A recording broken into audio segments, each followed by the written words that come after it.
Iya, saudara, hari ini masih dalam tema bulan ini, gereja di tempat ini mengambil tema keuangan yang sehat. Ya, kesehatan di dalam keuangan.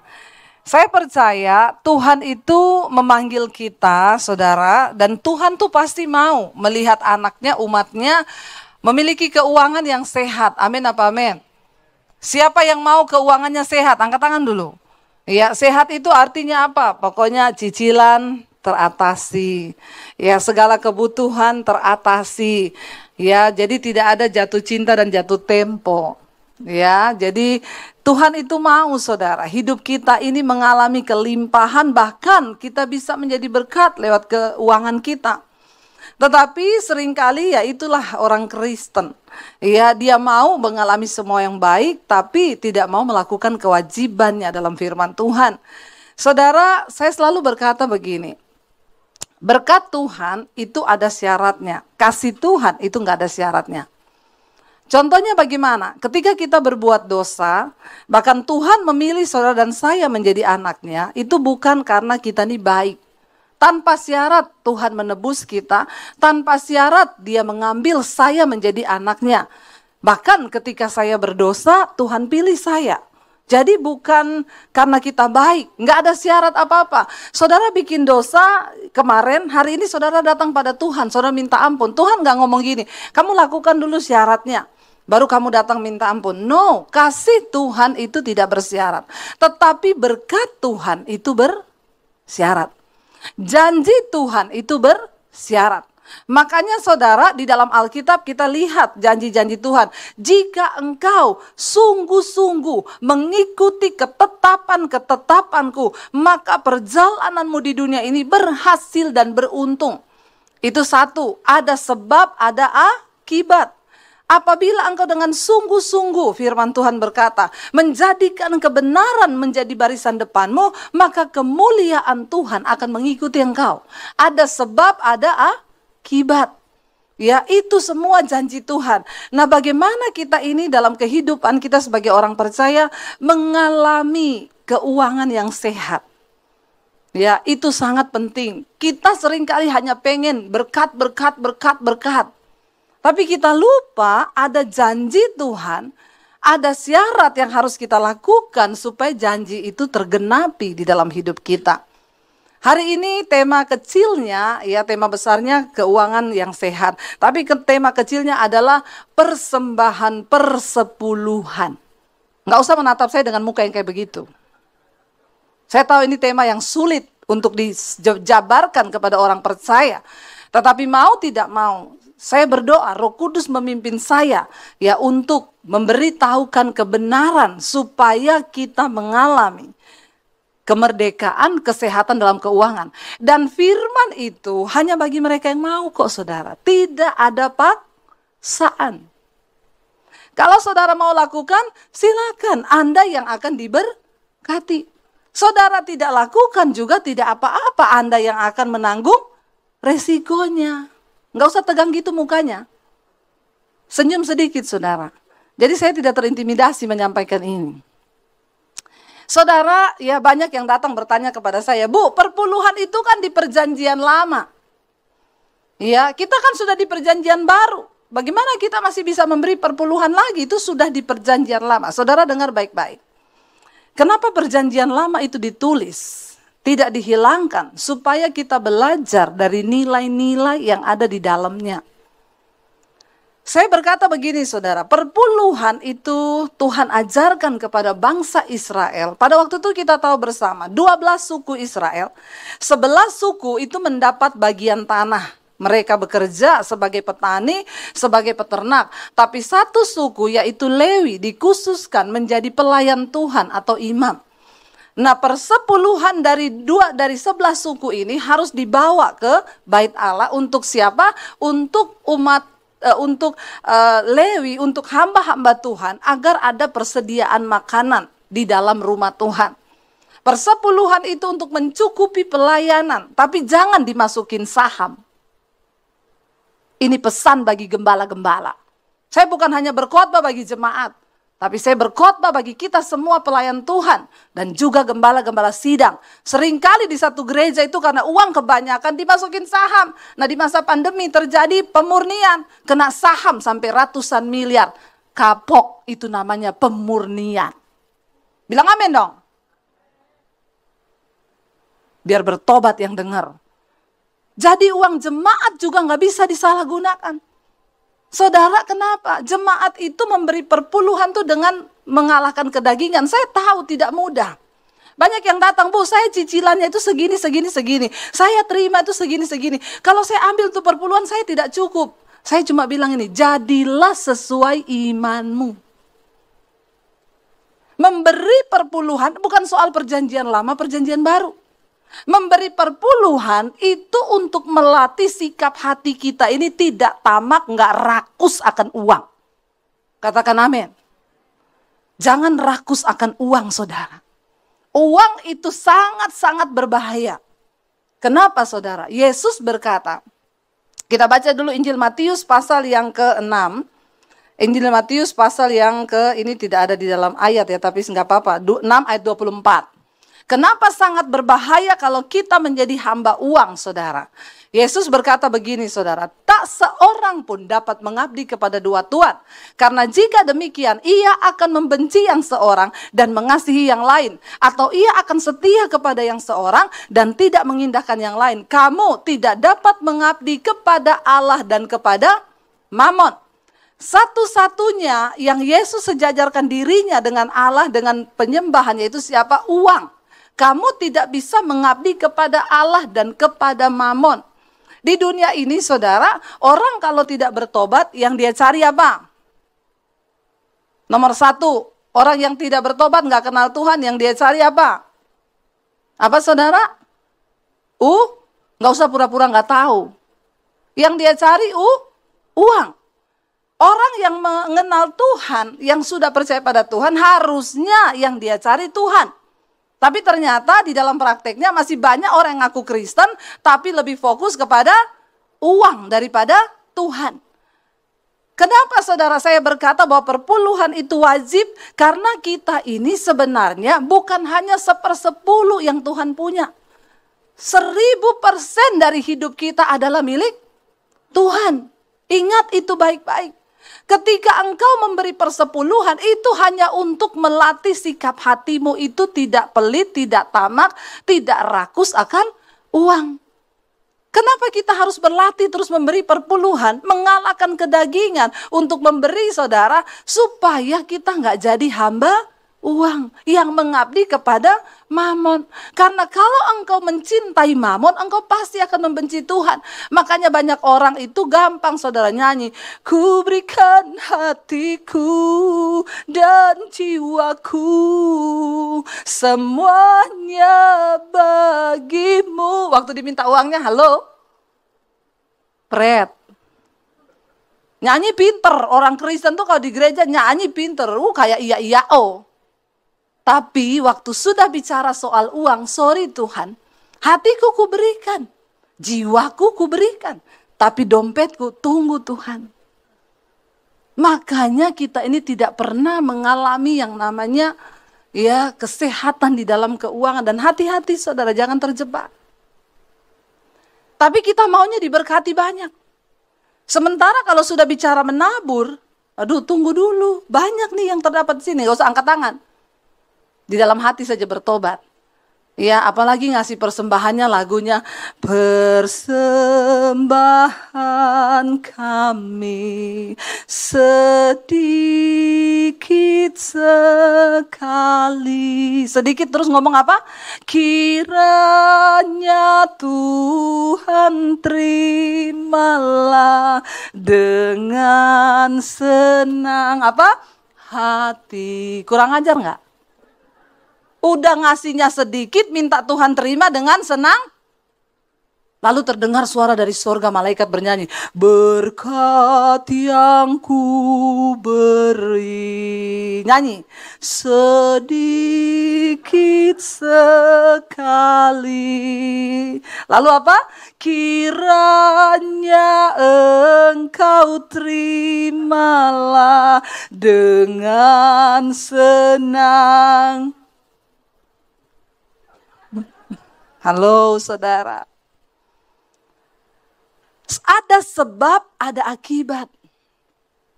Ada janji firman Tuhan, ketika kita melakukan sesuatu ada janjinya. Nah, mari kita buka Maleakhi pasal yang ketiga, saudara.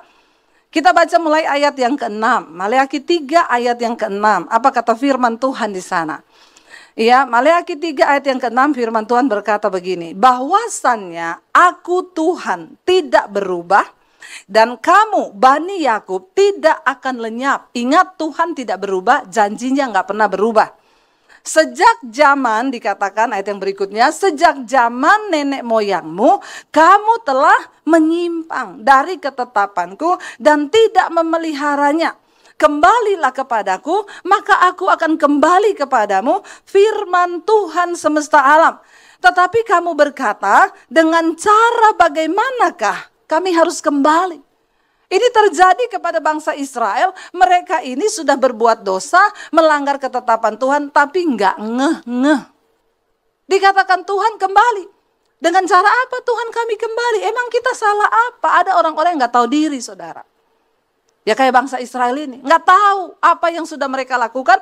Tuhan bilang, nenek moyangmu sudah melanggar semua ketetapan dan titah-titahku. Karena itu kamu harus kembali, supaya aku kembali kepadamu. Dan dengan polos mereka tanya, bagaimana caranya kita kembali? Apa yang sudah kita lakukan?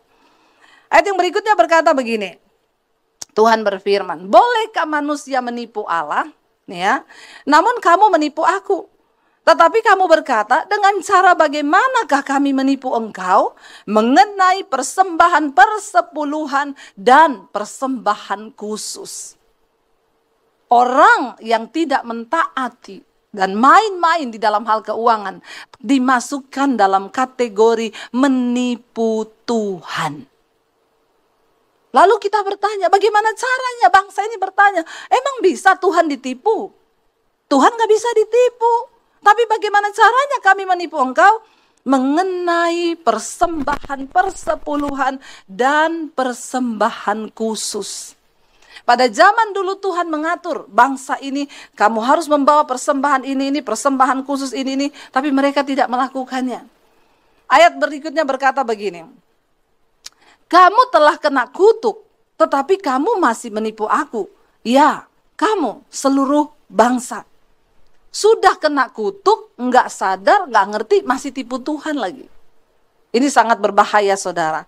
Lalu dikatakan di sana ayat yang berikutnya, ayat yang ke-10. Bawalah seluruh persembahan persepuluhan itu ke dalam rumah perbendaharaan, supaya ada persediaan makanan di rumahku. Dan ujilah aku, firman Tuhan semesta alam. Apakah aku tidak akan membukakan bagimu tingkap-tingkap langit dan mencurahkan berkat kepadamu sampai berkelimpahan?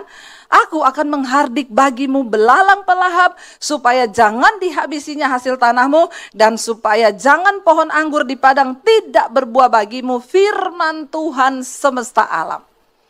Saudara ingat sekali lagi, soal memberi itu soal sikap hati. Ya, Tuhan melihat sikap hati. Masalah uang, masalah jumlah, Tuhan tuh gak pernah minta dari kita. Tuhan juga tidak butuh uang kita. Tapi kenapa Tuhan mengatur ini? Untuk melatih diri kita nih nggak mata duitan. Karena banyak orang terlihat kaya di depan manusia, tapi engkau miskin di hadapan Tuhan. Jangan menilai orang kaya itu dari apa yang dia pakai. Jangan pernah engkau nilai dia kaya, tasnya 1M, baju yang dia pakai, semua bermerek, berliannya gede-gede segini. Sorry, kalau engkau tidak menabur dan engkau memberi hanya sedikit bagi Tuhan dan bagi pekerjaan Tuhan, engkau tidak pernah menabur, maka engkau orang termiskin di hadapan Tuhan. Kaya atau miskinnya kita di hadapan Tuhan tidak dinilai dari barang yang kau miliki di dunia ini, tapi dari sikap hatimu ketika engkau memberi. Katakan amin. Makanya nggak usah sombong. Tapi mari kita cek hari ini, bagaimana sikap hati kita di dalam menabur. Apakah kita ini masih hitung-hitungan dengan Tuhan? Ataukah kita mau menjadi bendaharanya Tuhan? Saya bukan hanya berkhotbah karena saya mempraktekkan apa yang firman Tuhan katakan. Dan saya melihat buktinya hari-hari ini. Bagaimana Tuhan memberkati saudara. Banyak orang datang berkata, Bu, saya enggak cukup, Bu. Kalau saya kasih perpuluhan, udah pasti saya tuh enggak cukup, Bu. Gaji saya 10 juta. Kalau saya kasih perpuluhan 1 juta, mana cukup saya hidup dengan 9 juta. Saya mau tanya saudara, orang gaji 5 juta cukup? No, apalagi di Jakarta. Ditambah jadi 10 juta, cukup? Gaji 10 juta cukup enggak? Ada orang di sini?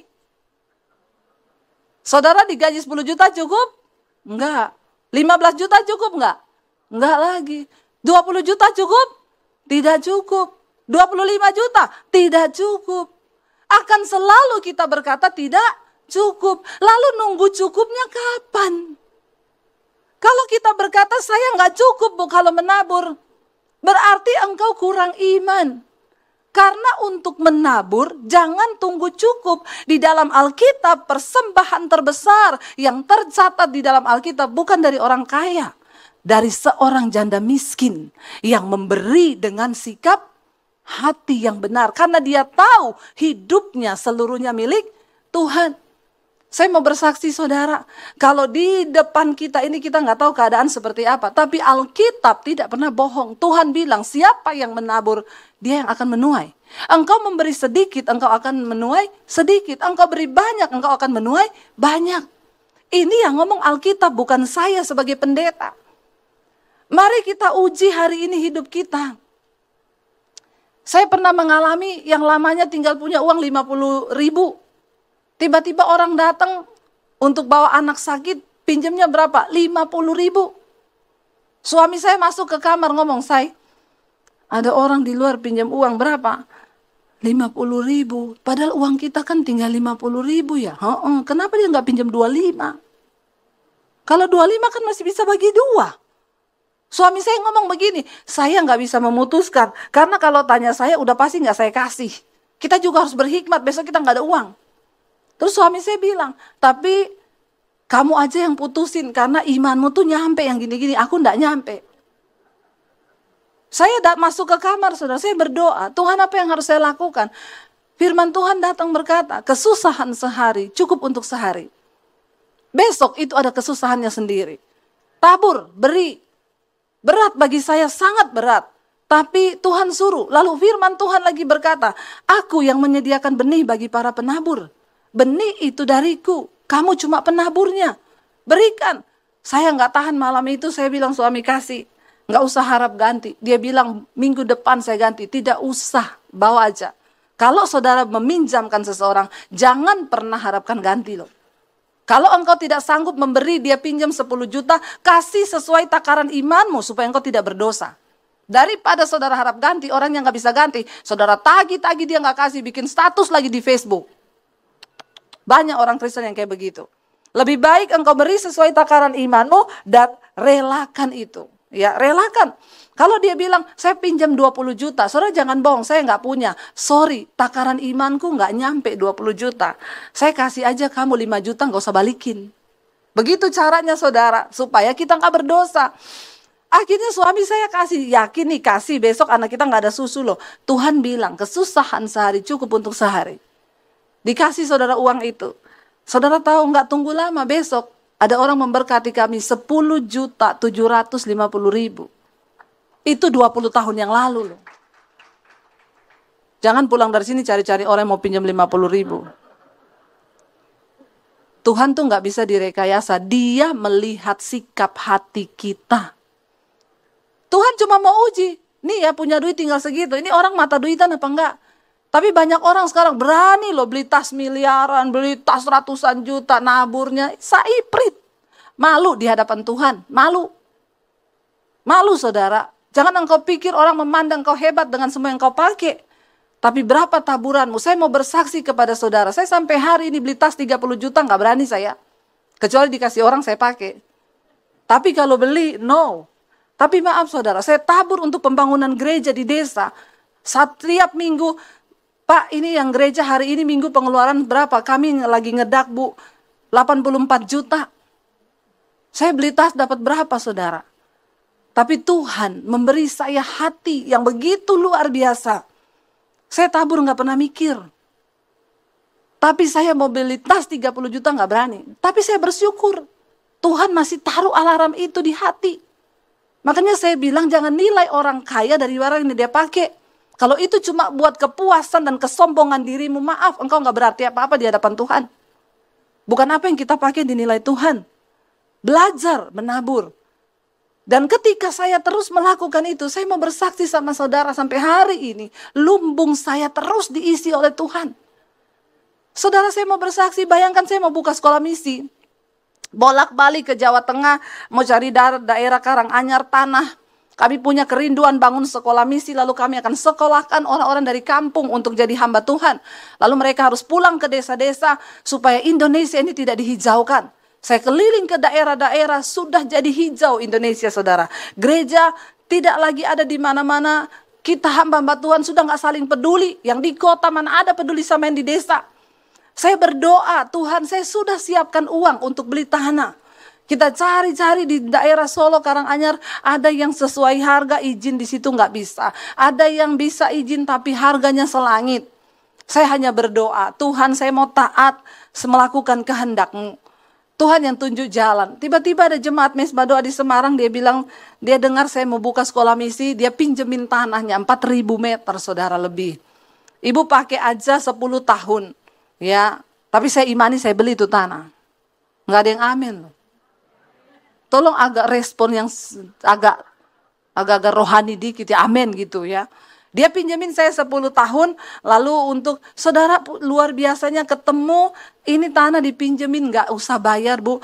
Ketemu pemborong yang mau membangun, ibu tidak usah bayar, saya ikut nombok. Yang gambar sekolahnya ibu tidak usah bayar, saya menabur bu. Saudara lihat itu. Saya tuh di mobil meneteskan air mata. Tuhan tuh ngomong gini, aku tidak cari orang yang punya uang. Karena uang, kekayaan tuh milikku. Aku cari orang yang punya hati. Ketika ada orang yang punya hati dan punya iman, maka proyek-proyekku di bumi ini bisa terjadi. Ada orang yang bilang, bu itu proyek rugi loh sekolah misi. Saya meneteskan air mata, saya bilang ini proyek Tuhan. Kita harus cetak hamba-hamba Tuhan untuk mereka pergi dan memenangkan bangsa ini. Kalau kita cuma pikir diri kita tiap minggu ganti tas, ganti ini, ganti itu. Sampai kapan saudara? Kau gak pernah peduli dengan pekerjaan Tuhan. Maaf, satu saat ketika kita berdiri di hadapan Tuhan, Tuhan akan minta pertanggungjawaban loh. Setiap bulan kamu aku berkati berapa? Yang kamu pakai untuk menabur berapa? Yang kamu pakai untuk memuaskan diri berapa? Saudara, waktu saya tidak memikirkan diri saya, banyak orang yang Tuhan siapkan untuk memikirkan saya. Percayalah, janji Tuhan itu tidak pernah berbohong. Dia bilang apa? Kalau engkau mengembalikan milikku, aku akan menghardik belalang pelahap. Ada orang dapat gaji 10 juta, dia gak mau kasih 1 juta. Dia bilang terlalu besar bu. Minggu depan anaknya sakit, berobat, datang ke rumah sakit, 750.000. Minggu depan mobilnya ditabrak. Dia harus bayar asuransi sekian ratus juta. Waktu dia hitung-hitung totalan, saya malah tombok banyak ya. Iya, itu belalang pelahap. Waktu engkau tidak memberi dan mengembalikan milik Tuhan, maka berkatmu tidak ada dalam perlindungan Tuhan. Uangmu habis, engkau nggak sadar. Harus ini, harus itu, sakit, ini. Waktu dihitung, gaji 10 juta. Untuk belalang pelahap dia keluarin 3,5 juta. Kenapa? Karena engkau nggak percaya pada janji Tuhan. Hidupmu kena kutuk. Itu yang Alkitab bilang. Kita nggak rasa saudara. Ada pengeluaran-pengeluaran yang tidak kita duga. Harusnya kan itu tidak terjadi. Ya, kayak seseorang yang bersaksi kepada saya, Bu Dewi, saya ini dari muda ke dokter syaraf terus Bu. Saya suntik syaraf. Tapi ketika saya dapat channel Ibu, saya ikut Mesbah Doa setiap malam. Setelah pandemi Bu, 2 tahun saya nggak pernah ke dokter syaraf Bu. Obat saya itu Mesbah Doa. Setiap kali mau datang penyakit saya putar Mesbah Doa, saya nyanyi pujian penyembahan, saya sembuh 2 tahun. Jadi uang yang untuk saya pakai berobat 2 tahun, saya mau tabur buat pelayanan ibu. Dia transfer berapa saudara? 200 juta. Itu belalang pelahap selama ini pakai dia untuk terus berobat syarafnya. Ketika dia bertemu dengan firman Tuhan, dia disembuhkan oleh firman. Dan akhirnya saudara, uang itu dia pakai untuk menabur bagi pelayanan misi. Saudara lihat, jangan sampai tanpa kita sadari, di dalam hidup ini banyak belalang-belalang pelahap hanya karena kita ini nggak berani menabur. Ayo saudara, kita percaya ya. Saya ini berkata begini bukan supaya saudara tabur sama saya loh, enggak. Ya, buka kepekaan, Tuhan aku mau melakukan bagianku di dalam kerajaanmu, ya. Dan saya pengen kita baca saudara, dan Tuhan berkata di sana tadi, Maleakhi pasal 3 saudara, Tuhan berkata begini, aku Allah semesta alam, aku akan membukakan bagimu tingkap-tingkap langit dan mencurahkan berkat kepadamu sampai berkelimpahan. Aku akan menghardik bagimu belalang pelahap supaya jangan dihabisinya hasil tanahmu dan supaya jangan pohon anggur di padang tidak berbuah bagimu. Kalau hidup kita memang menjadi berkat dan kita saudara orangnya menabur berani, ada alasan untuk Tuhan memberkati kita. Biar dia temukan alasan apa dalam diri kita itu dia harus memberkati kita. Karena kita mau menjadi orang yang menjadi bendaharanya Tuhan. Maka jangan tunggu cukup bagi dirimu. Karena tidak akan pernah cukup kita. Dikatakan di sana, sebab ya firman Tuhan berkata, maka segala bangsa, ayat yang berikutnya, maka segala bangsa akan menyebut apa? Kamu berbahagia. Sebab kamu ini akan menjadi kesukaan firman Tuhan semesta alam. Ya dikatakan di sana, segala bangsa. Orang yang melihat hidupmu akan berkata, ini orang bahagia banget. Kenapa? Karena Tuhan menyertai. Karena Tuhan melindungi berkat kita. Ingat saudara, jangan sampai kita ini menjadi hamba mamon. Kita baca 1 Korintus pasal 6 ayat yang ke-9 sampai ayat yang ke-11. 1 Korintus 6 ayat yang ke-9 saudara. Kenapa kita harus berhati-hati supaya kita nggak jadi hamba uang? Di sana dikatakan 1 Korintus pasal yang ke-6 ayat yang ke-9. Atau tidak tahukah kamu, baca bersama, bahwa orang-orang yang tidak adil tidak akan mendapat bagian dalam kerajaan Allah. Jangan sesat, orang cabul, penyembah berhala, orang bersinah, banci, orang pemburit, pencuri, orang kikir, pemabuk, pemfitnah, dan penipu tidak akan mendapat bagian dalam kerajaan Allah. Termasuk di dalamnya orang kikir. Bilang kanan kirimu, jangan kikir. Tidak masuk surga loh. Amin saudara. Jangan kikir, terutama untuk pekerjaan Tuhan. Iya, saya melihat saudara, pekerjaan Tuhan terutama orang Kristen itu kasihan pelayanan ya. Kalau saudara lihat di desa-desa, sulit. Kenapa? Karena orang Kristen cuma mikirin dirinya sendiri, gak pernah mikir kerajaan Allah. Tapi hari ini saya berdoa supaya kita semua hatinya terketok. Jangan mikir dirimu sendiri. Karena Tuhan bekerja, dia cari orang-orang yang punya hati. Bagi Tuhan memberkati engkau itu terlalu mudah. Tapi biar dia temukan alasan. Apa alasannya Tuhan itu memberkati kita? Ya, supaya kita ini bergerak bersama bagi pekerjaan Tuhan. Ya, di sana dikatakan orang kikir nggak masuk surga. Ayat yang terakhir. Ibrani pasal yang ke-13 ayat yang ke-5 saudara. Ibrani pasal 13 ayat yang ke-5 firman Tuhan berkata demikian, baca bersama. Janganlah kamu menjadi hamba uang dan cukupkanlah dirimu dengan apa yang ada padamu. Karena Allah telah berfirman, aku sekali-kali tidak akan membiarkan engkau dan aku sekali-kali tidak akan meninggalkan engkau. Firman Tuhan berkata hari ini, jangan menjadi hamba uang. Apa artinya hamba uang? Uang kalau sudah dikekep, wah ada orang-orang gini begitu gajian, aku sudah terima gaji masuk ke rekening dalam nama Yesus, jangan keluar-keluar lagi. Semakin engkau simpan jadi mata air yang busuk saudara. Tapi kalau engkau menjadi saluran berkat Tuhan. Tuhan, untuk apa uang yang ada di tanganku ini? Apa yang harus aku lakukan dengan uang yang ada di tanganku? Berdoa, bertanya kepada Tuhan. Untuk apa Tuhan uang ini? maka Tuhan itu akan mempercayai engkau. Jadilah hamba-hamba yang dapat dipercaya. Jadilah bendahara-bendahara yang dapat dipercaya. Karena ikuti maunya kita ini tidak akan pernah ada puasnya. Tapi ketika kita mau dipakai menjadi alat Tuhan, maka Tuhan saudara sanggup melipat gandakan semua yang ada dalam hidup kita. Ingat firman Tuhan bilang, janganlah kamu menjadi hamba uang dan cukupkanlah dirimu dengan apa yang ada padamu. Karena Allah telah berfirman, aku sekali-kali tidak akan membiarkan engkau, aku tidak akan meninggalkan engkau. Itu janji Tuhan.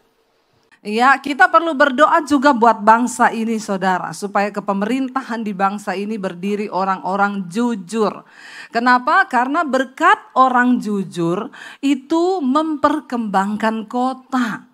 Bagaimana hidup kita bisa berdampak bagi kota waktu kita ini menjadi orang yang jujur, ya. Jadi dikatakan tuh berkat orang jujur.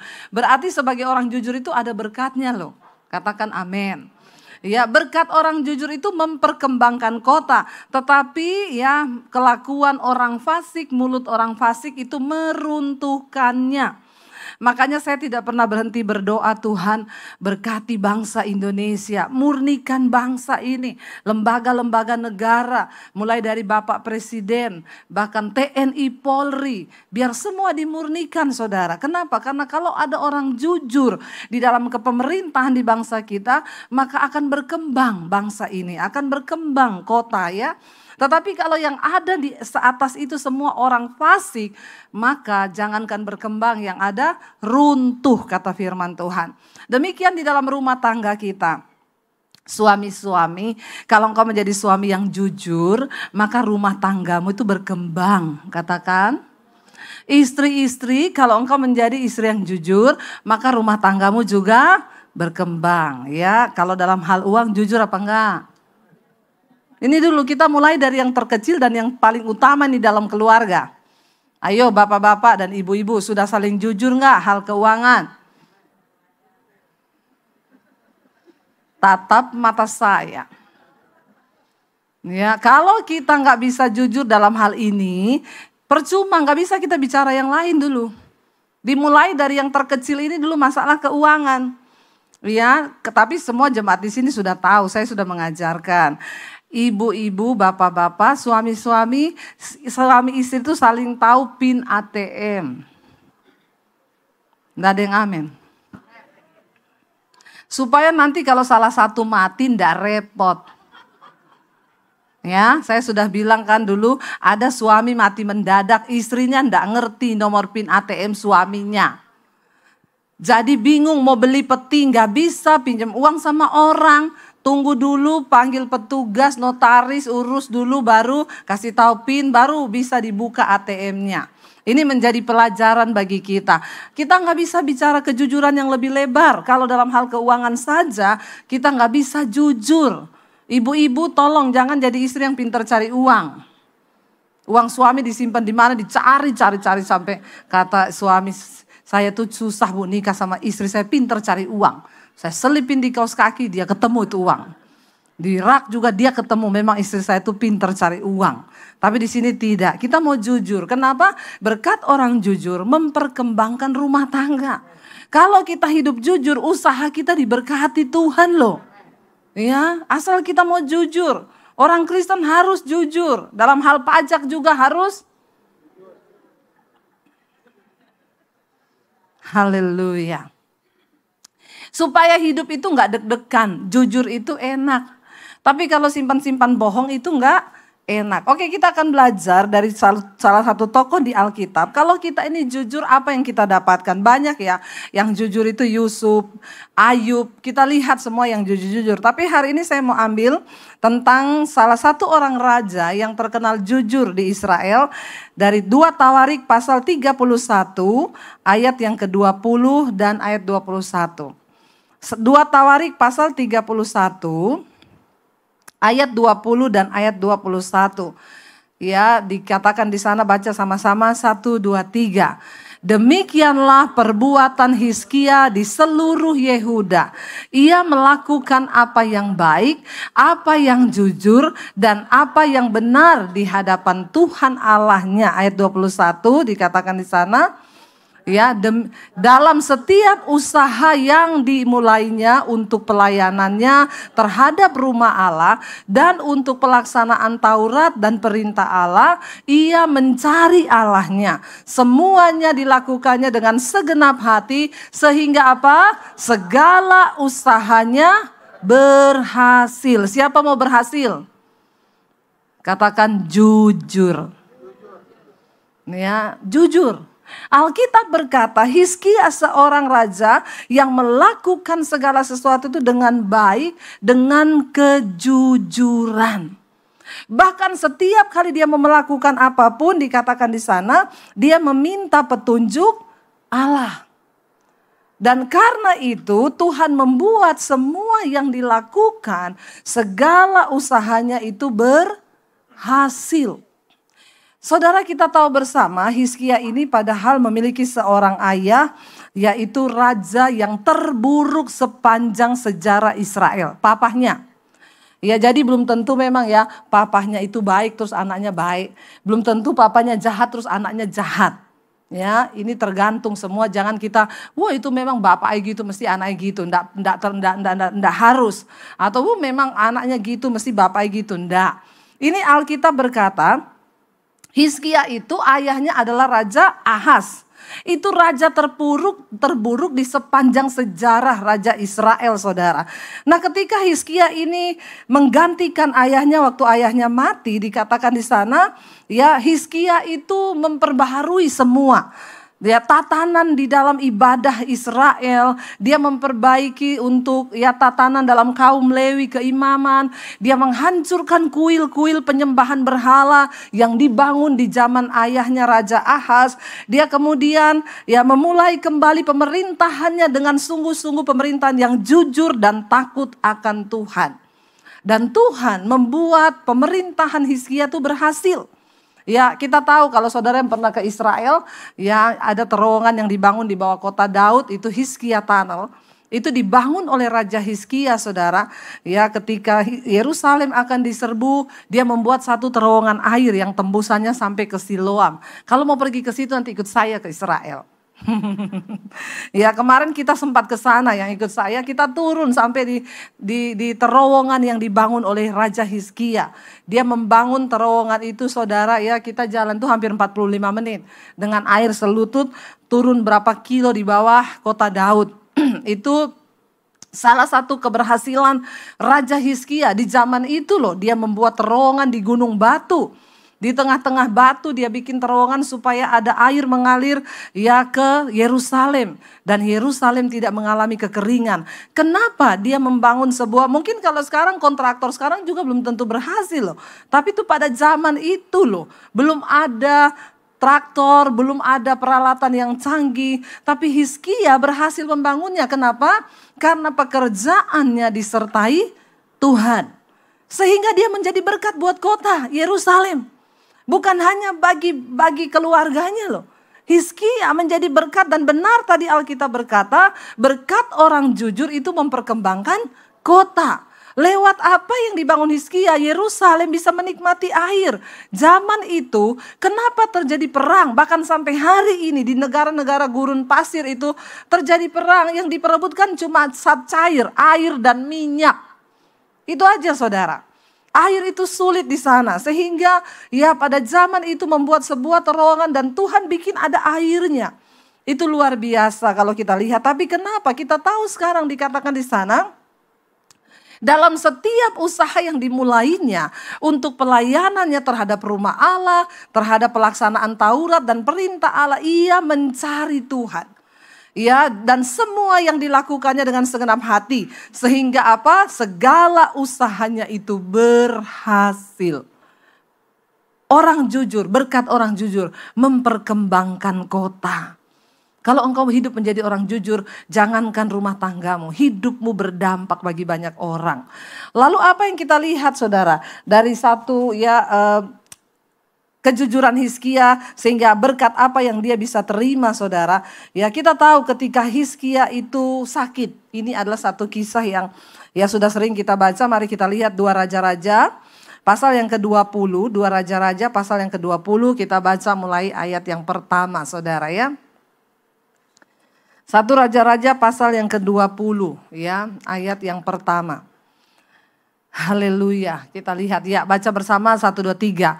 Pada hari-hari itu Hizkia jatuh sakit dan hampir mati. Ya saudara, ya orang jatuh sakit hampir mati itu rasanya gimana? Ya kita sakit aja belum hampir mati loh, sudah ndak enak ya. Baru ndak bisa makan, hidung tersumbat itu ndak enak. Ya asam lambung naik, ya padahal belum tentu hampir mati itu. Baru ya belum apa-apa itu, tapi ndak enak. Nah Hizkia dikatakan suatu hari Hizkia jatuh sakit dan hampir mati. Kalau hampir mati itu benar-benar hampir mati. Lalu Alkitab berkata apa? Lalu datanglah Nabi Yesaya bin Amos dan berkata kepadanya, beginilah firman Tuhan, ya sampaikanlah pesan terakhir kepada keluargamu sebab engkau akan mati, tidak akan sembuh lagi. Hizkia seorang raja yang jujur, baik, takut akan Tuhan. Satu saat sakit. Lalu Yesaya datang. Yesaya adalah seorang yang diurapi Tuhan. Ya, jangan pikir pendeta atau orang yang diurapi Tuhan itu datang hanya membawa kabar-kabar yang enak-enak saja. Amin. Jadi jangan tersinggung kalau ketemu pendeta yang ngomong belak-belakan, terus tuh pendeta kok ngomongnya gitu ya. Ya enggak apa-apa, diterima karena enggak semua pendeta itu datang dengan hal-hal yang manis. Justru kalau manis-manis terus itu bahaya. Ya, lalu di sini dikatakan begini. Yesaya tuh datang, dia diurapi Tuhan loh. Dia bilang sama Hizkia, nih Hizkia sakit. Dia enggak ngomong gini, mari Hizkia kita berdoa ya. Pasti Tuhan akan memberikan engkau kesembuhan. Ya, percayalah Hizkia. Tunjukkan imanmu. Makanya saya kalau layani orang sakit selalu saya persiapkan. Bu, kalau Tuhan mau sembuhkan pasti sembuh. Tapi kalau mati itu untung, amin. Aminnya terpaksa ya. Ya, kalau Tuhan mau sembuhkan pasti sembuh. Tapi kalau mati itu keuntungan. Ya. Lalu Yesaya datang ketemu Hizkia, dia bilang begini, Hizkia sampaikan pesan terakhirmu kepada kaum keluargamu. Sebab engkau akan mati dan tidak akan sembuh lagi. Waduh, kalau saudara sakit, terus pendeta datang ngomong begitu, kira-kira gimana? Usir itu pendeta. Jangan undang lagi pendeta sesat. Dan begitu kan? Yang saya khotbah aja keras itu pendeta kok khotbah keras sekali. Nggak dipikiri perasaan jemaat, mikiri perasaan terus pret. Ya nggak tobat-tobat kita. Tapi Yesaya datang. Ngeri loh, ngeri nih Yesaya ini. Sampaikan pesan terakhirmu. Enggak ada tedeng ngale-ngale, enggak ngomong apa-apa, enggak kasih pengharapan, enggak ngomong firman. Ngomong pesan terakhirmu sama keluargamu. Karena kamu akan mati dan tidak akan sembuh lagi. Waduh, tapi lihat responnya Hizkia. Ayat yang berikutnya. Lalu Hizkia apa? Memalingkan mukanya ke arah dinding, bukan karena kepahitan sama Yesaya, bukan karena kecewa dengan Yesaya, dia membalikkan mukanya ke dinding dan ia berdoa kepada Tuhan. Kita tahu bersama zaman itu dia ngomong tuh gak sembarangan. Kenapa Yesaya ngomong begitu? Karena Tuhan sudah menyampaikan. Kamu pergi ke Hizkia ngomong bahwa dia akan mati. Persiapkan hidupnya. Suruh sampaikan pesan terakhir. Masih bagus bisa kasih pesan-pesan terakhir. Ada orang mati tidak sempat memberi pesan terakhir. Mati-mati aja istrinya kaget. Loh kok udah mati, PIN ATM belum dikasih tahu. Kemarin saya ketemu suami istri saudara. Ya kita ngobrol-ngobrol begini. Terus saya bilang, Pak istri sudah tahu PIN ATM? Saya Bu setiap kali dalam keadaan genting. Dulu saya pernah ya naik pesawat, pernah saya naik kapal lalu ombaknya tinggi. Saya cepat-cepat WA istri. Ya walaupun belum masuk, saya PIN ATM saya ini, PIN Instagram saya ini ya dan password Facebook saya ini. Semua yang berhubungan dengan PIN dan password saya kasih. Terus Bapak gak jadi mati. Sampai di rumah Bapak ulangi, Bapak ganti itu semua PIN-PINnya. Bertobat ya. Masih bagus kalau dapat kesempatan mengucapkan pesan terakhir. Ada orang tuh nggak sempat ya kasih pesan terakhir loh ya. Ada istri yang suaminya meninggal mendadak, saya tanya, Bu, Bapak nggak ada pesan-pesan? Enggak Bu Debbie, benar-benar nggak ada. Orang tadi kita bareng tidur, tiba-tiba bangun dia udah nggak ada, jatuh mati begitu aja. Jadi penting PIN ATM. Amin. Kenapa saya ulang-ulang PIN ATM? Berarti banyak di sini bapak-bapak yang menyembunyikan PIN ATM-nya dari istrinya. Nah, banyak itu ya. Bertobat. Jangan sampai itu menjadi pesan terakhirmu.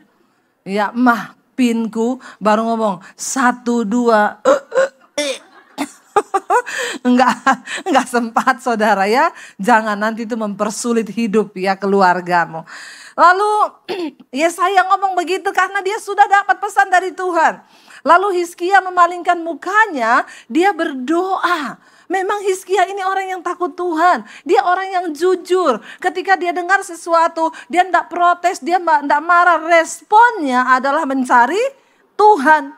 Orang yang jujur itu pasti dekat dengan Tuhan. Karena tidak mungkin orang itu bisa jujur kalau dia nggak dekat Tuhan. Amin. Kenapa dia bisa jujur? Karena dia takut akan Tuhan.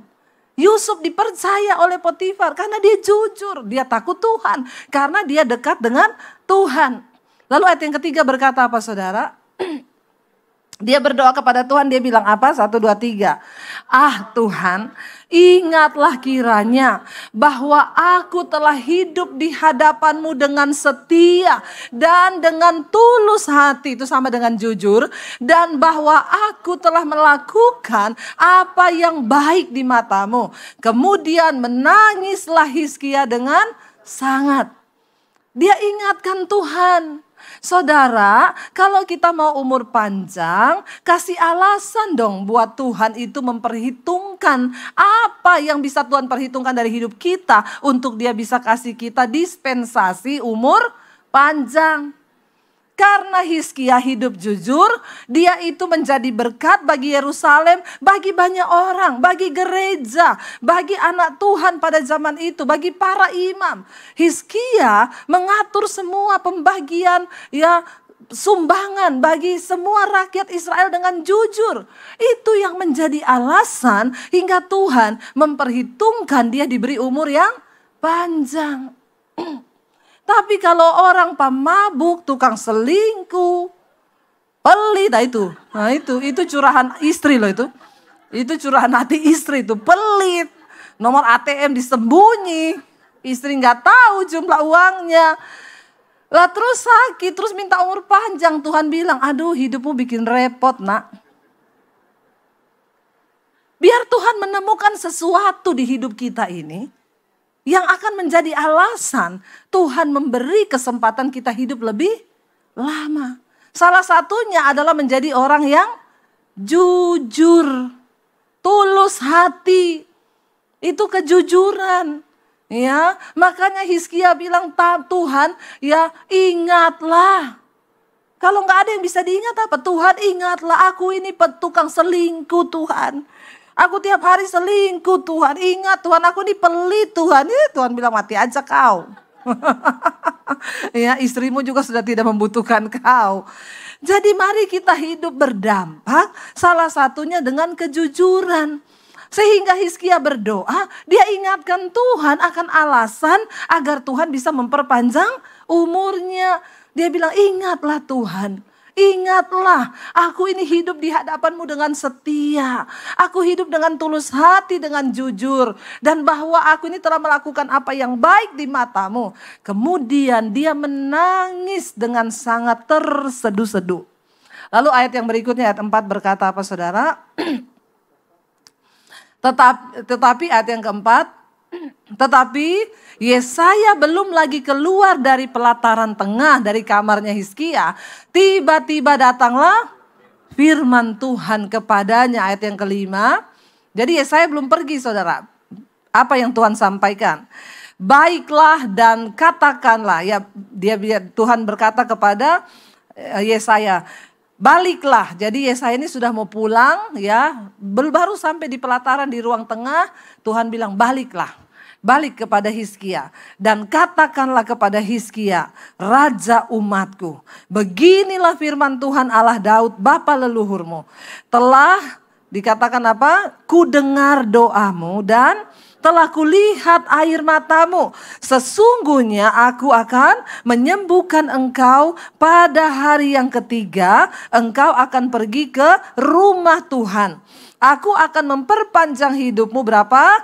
15 tahun lagi. Dan aku akan melepaskan engkau dan kota ini dari tangan Raja Asyur. Aku akan memagari kota ini oleh karena aku dan oleh karena Daud hambaku. Saudara, kita lihat. Akhirnya Tuhan memberi perpanjangan umur kepada Hizkia. Berapa lama? 15 tahun. Saudara, kira-kira diperpanjang 15 tahun itu lama enggak? Lama loh, puji Tuhan ya saudara ya. 15 tahun diperpanjang umur kita. Dan Hizkia mendapatkan itu dari Tuhan. Kenapa? Karena dia hidup jujur di hadapan Tuhan.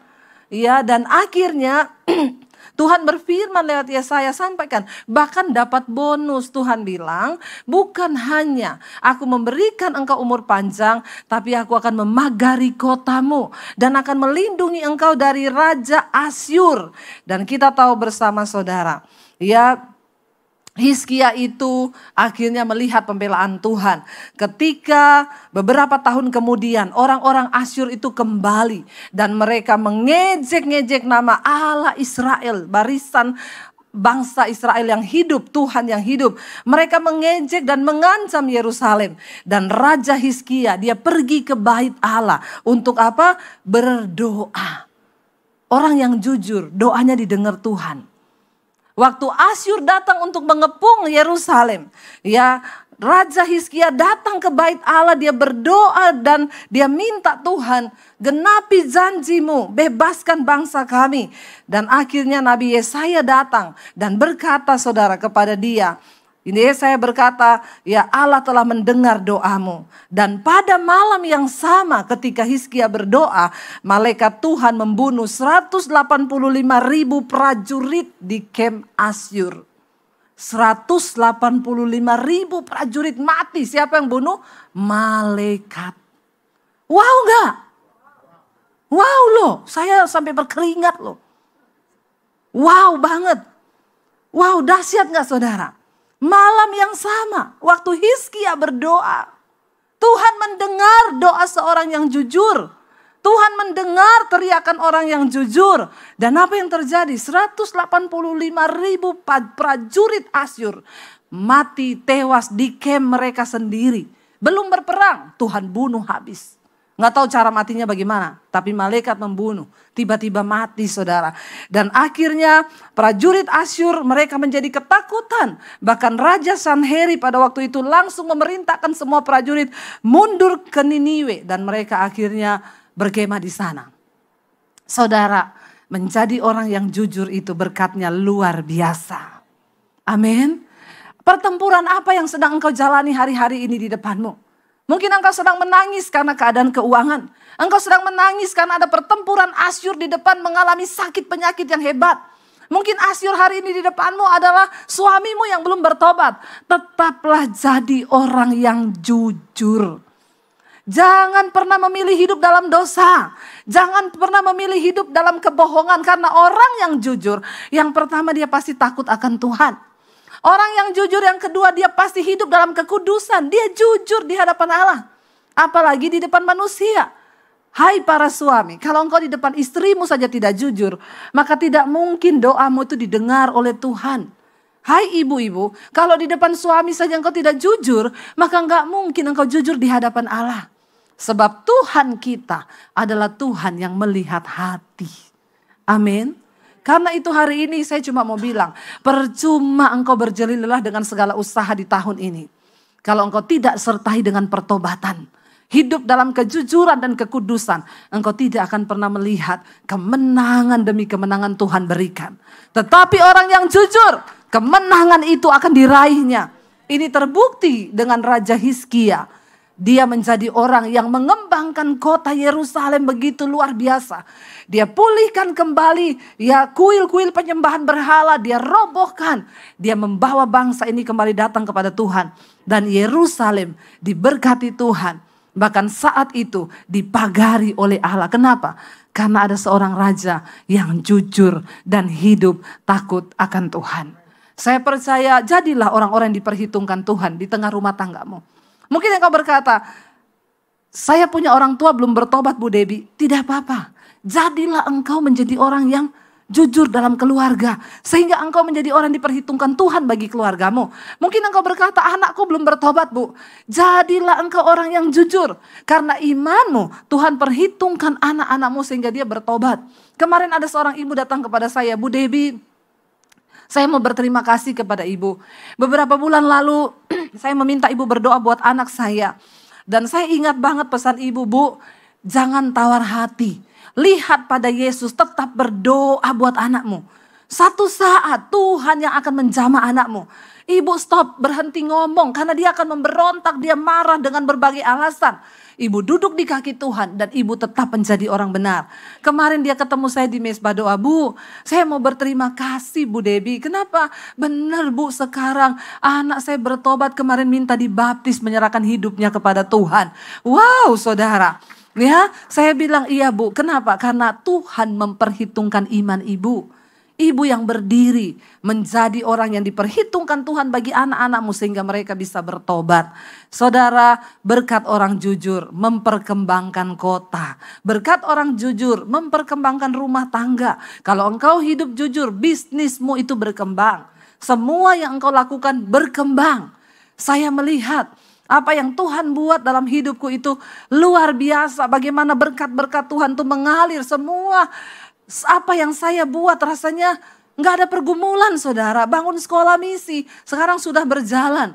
Ya, dan terus berjalan. Tidak ada kekurangan dana. Bahkan sudah dicukupi semuanya sampai penuh melimpah-limpah. Wow, saya tidak pernah minta uang, saya tidak pernah cari dana. Tapi Tuhan menyediakan. Kenapa? Jadilah orang benar. Jadilah orang yang takut akan Tuhan. Maka engkau melihat pembelaan Tuhan dalam segala aspek hidupmu. Mari kita sama-sama akan merenungkan firman ini. Saya undang para imam musik maju ke depan.